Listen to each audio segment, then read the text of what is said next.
Bu yaramas botlarni adabini berib tashlash kerak. Yaramasa ota shuncha jonim qoldirib qo'yibdi. Qo'limdagi iPad 9 deb nomlangan planshetimiz hozir sotuvda. PUBG'da test qilish uchun PUBG o'rnatib o'ynab ham ko'ryapmiz. Ko'rishingiz mumkin, ekstrem ochyapti. Ya'ni 60 FPS da ishlaydi degani. Balansga qo'yadigan bo'lsak ham visokiyda hozir chiqmabdi. Demak, 60 FPS da bemalol stabil ishlab bera olar ekan. Ko'rishingiz mumkin. Mana shu iPadimiz sotuvda. Narxi nech pul deb qiziqqanlar uchun 1 million 250 ming so'm, ya'ni $100 dan ozgina oshiroqqa berib yuboriladi. Odatda bu kabi apparatlar 2 milliongacha sotiladi.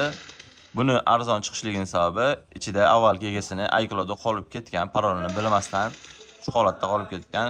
Shu sababdan arzonga qilib beriladi. Kimga qiziq bo'lsa, aloqaga chiqib qo'yasizlar. Biz o'ziga ham, iCloudga ham, PUBG'da ishlashiga ham garantiyasini qilib beramiz.